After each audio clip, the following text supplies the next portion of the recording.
that they have a philosophy of not forcing students to do anything that they're not physically capable of doing. So if you show up with a good spirit and a willingness to train, they will teach you.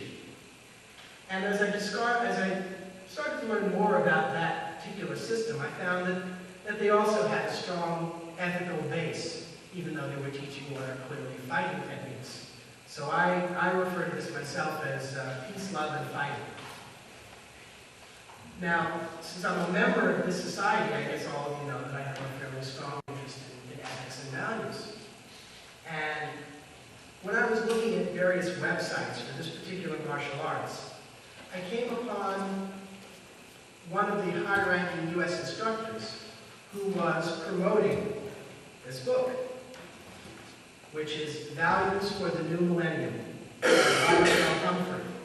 And the subtitle says, Activating the Natural Law to Reduce Violence, Revitalize Our Schools, Promote Cross-Cultural Harmony. Clearly I was interested. And I would certainly argue, or would have argued, even a month ago when I first got exposed to this material, there's no such thing as a natural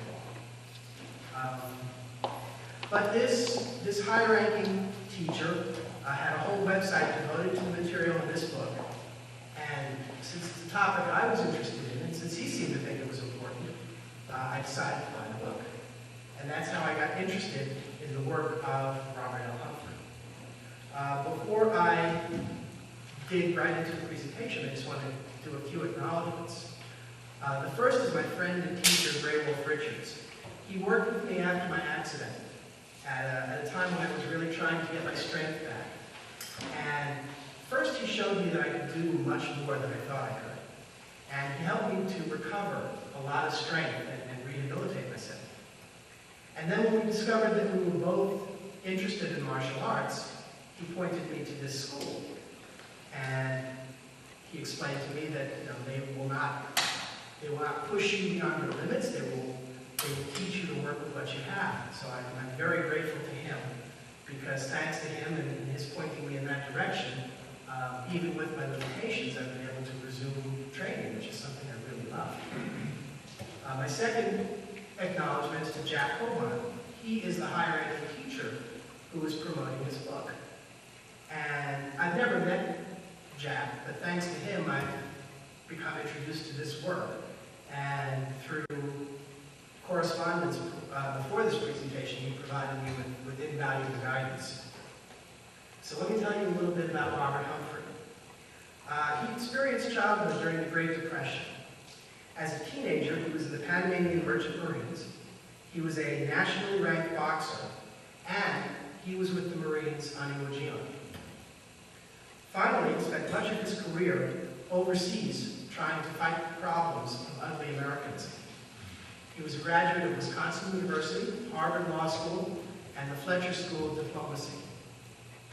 While at Harvard Law School, he was also involved in a civil rights project in the late 40s, which is before that term really was even in use. Harvard Law had accepted a blind black student, but they had no provision. There were no textbooks in Braille at that time. There were no audiobooks. And no one was really trying to do anything to accommodate this student. And he was on the verge of dropping out, since there was really no way for him to study.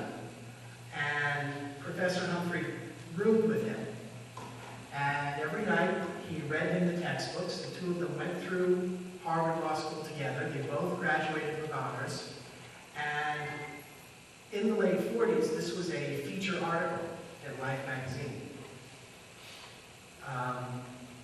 Professor Humphrey had a teaching position at MIT, but he left that to resume his work with the government. He found that U.S. education was contributing to, rather than reducing, the American overseas problem. So he developed a new leadership approach that overcame ugly Americanism and anti-Americanism in crucial Third World areas. He passed away in 1997. So let's do a quick survey. And let's see, now, there are more scientific ways to do this survey, but to save time, I'm not going to do that. So I'm going to read you some words.